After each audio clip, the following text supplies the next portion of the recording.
Sometimes it's hard to comprehend how old human civilization is, and one concept that we all have a hard time understanding is when something is so old that even the people thousands of years ago is ancient history to them. A good example that people mention over and over again is how Cleopatra is closer to the modern day than she is to the construction of the pyramids. But today I'm going to talk about a civilization even older than the Egyptians, the oldest and very first complex civilization we're aware of, the Sumerians.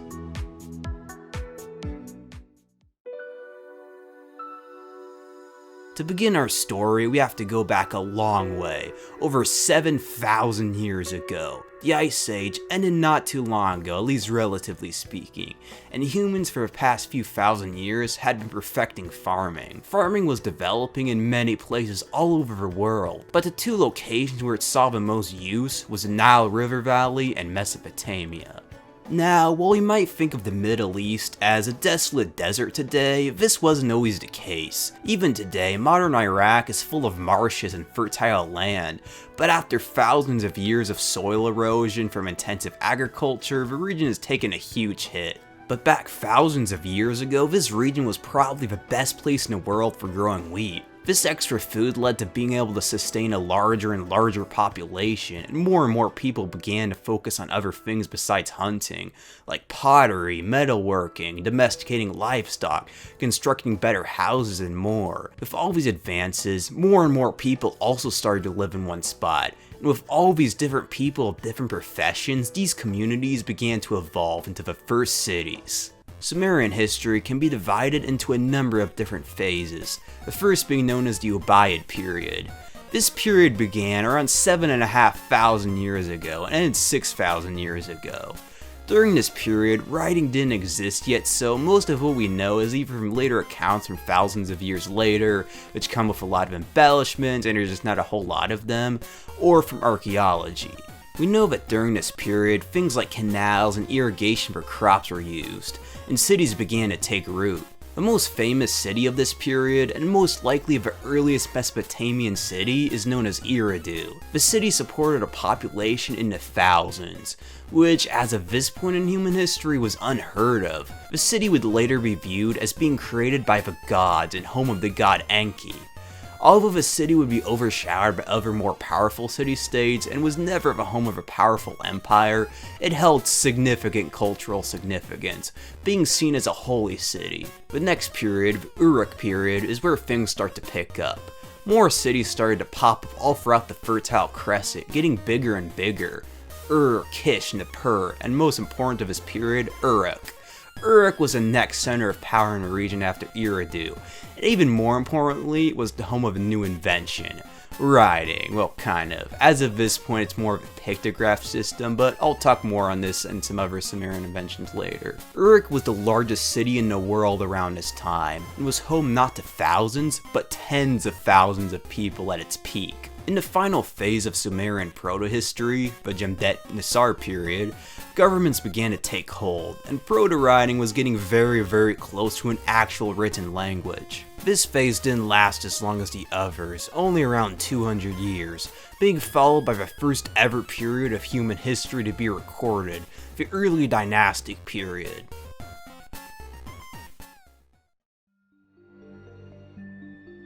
Like ancient Greece or Renaissance-era Italy, Sumer wasn't a unified nation. Instead, the region was split between multiple city-states. Over time, different city-states had their respective peaks, and exerted their control over other cities. Now, we already talked about Eridu and Uruk, so let's look at some others. Ur is probably the most famous Sumerian city of all. It's a city that Abraham was born in according to the Bible, had a cool ziggurat, and it was a huge center of trade and commerce. It was like the New York City of the early Bronze Age, and artifacts from all over the Middle East have been found in the city's ruins, some from even as far away as Afghanistan and India. Then there's Kish, Ur's rival, being almost as grand of a city, and for a brief time controlled most of Sumer. Lagash was also quite a bully to its neighbors, but today is one of the best preserved sites in ancient Mesopotamia, with us learning a lot about the Sumerians from its ruins.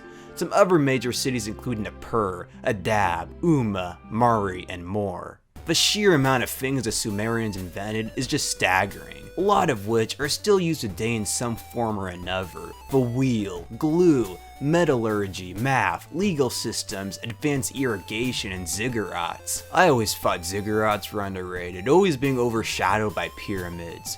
They served mostly as temples, and were made of mud bricks. Some of them got quite large, although not as big as the pyramids. One ziggurat in particular might have inspired the tale of the Tower of Babel, but it's worth noting that the ziggurat that inspired that story was built by the later Babylonians, not the Sumerians. The most important Sumerian invention of all is without a doubt its writing system, cuneiform. Unlike modern writing systems, cuneiform has no alphabet. Instead, each word has its own symbol. This has made translating it incredibly difficult, and if we didn't have certain documents written in multiple languages, cuneiform probably would have never been deciphered.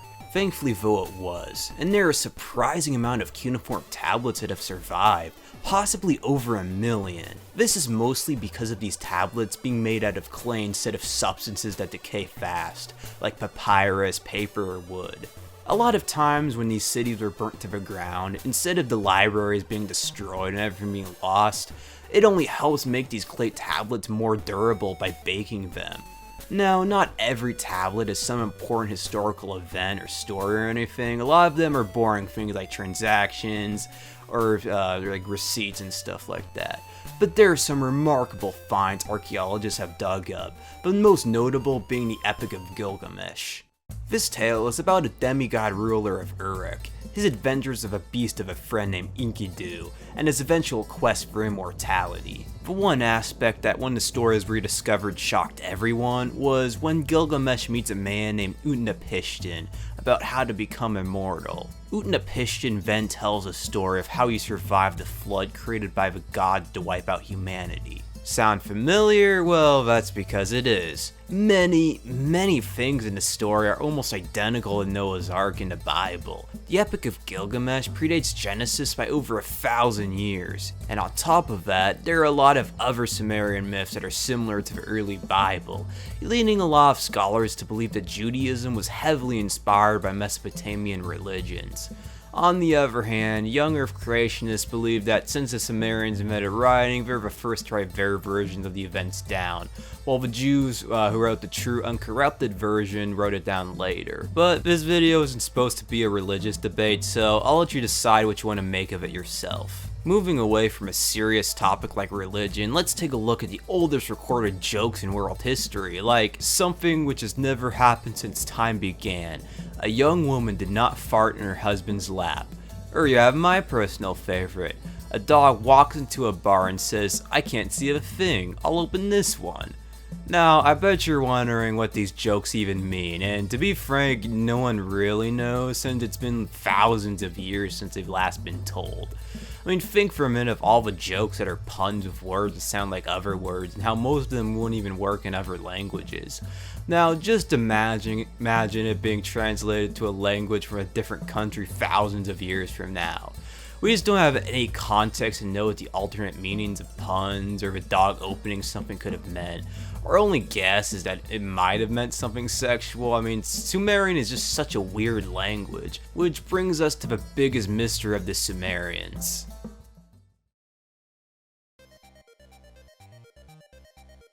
Languages often have similarities with other languages, as most of them are in something called a language family. Back during the times of the Roman Empire, when it conquered the Mediterranean, the Romans spread their language, Latin, to a lot of Western Europe.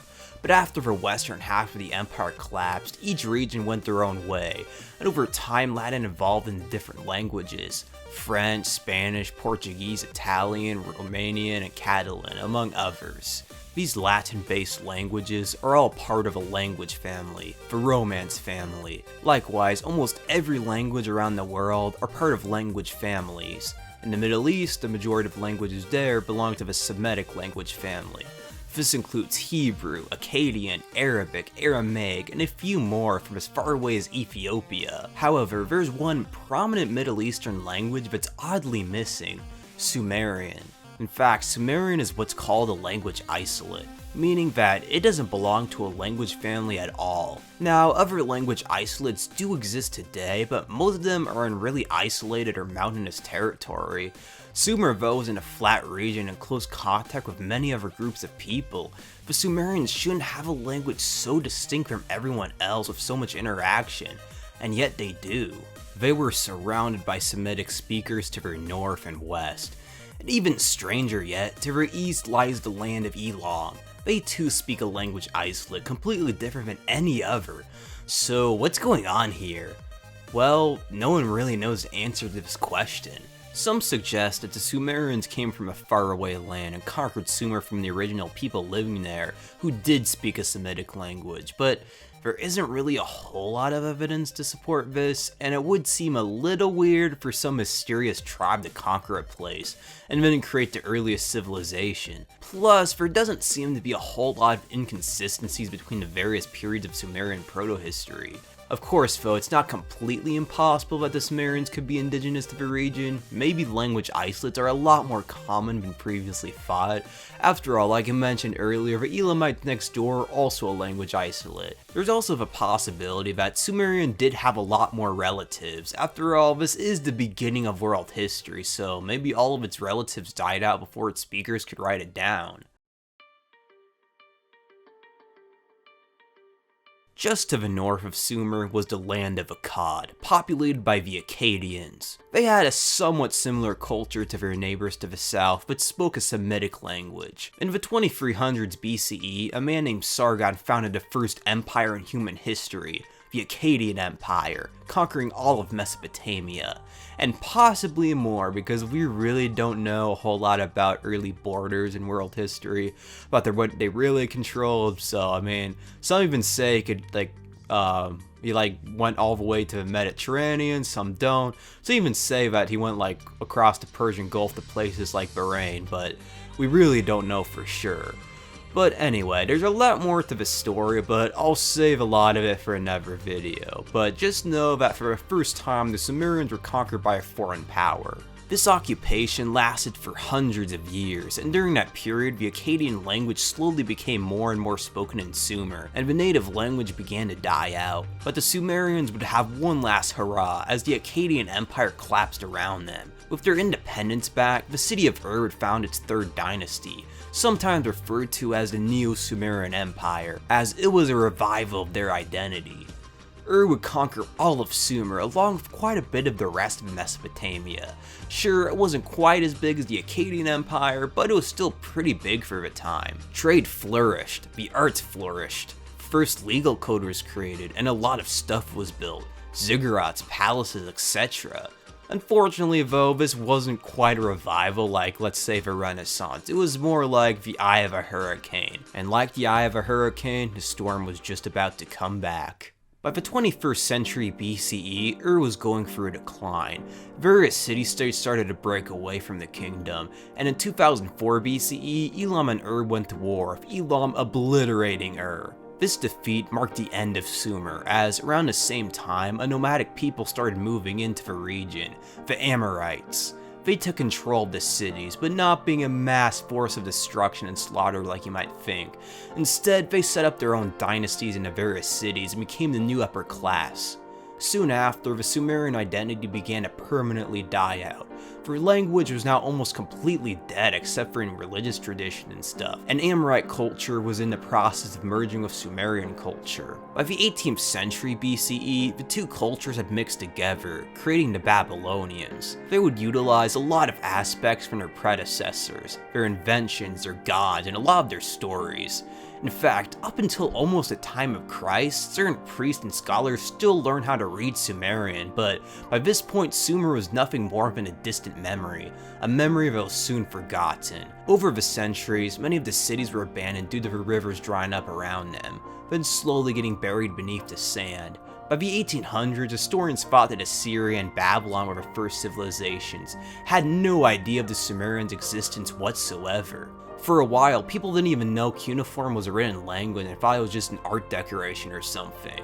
Eventually though, cuneiform was deciphered in the 1850s, and more archaeological evidence proved the existence of the Akkadians and Sumerians. Since then, we found out a lot about ancient Mesopotamia thanks to the surviving cuneiform records and well-preserved artifacts. We probably know more about ancient Sumer and Akkad than any other lost civilization. Most of the time, their languages either can't be deciphered or they don't even have one at all, so to be honest, we're pretty lucky to know as much as we do.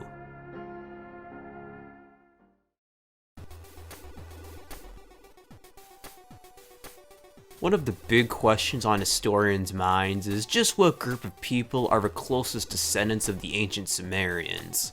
Well, the answer isn't too exciting. It's the modern people of Iraq, especially southern Iraq.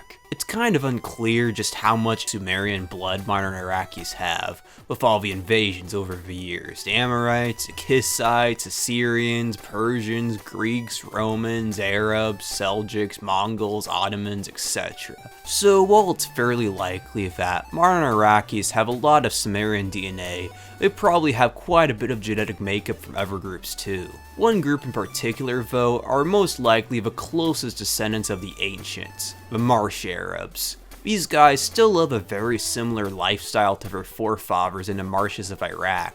It's almost like looking back in time. Because of the Marsh Arabs' isolation, their communities have the least amount of genetic makeup from foreign invaders.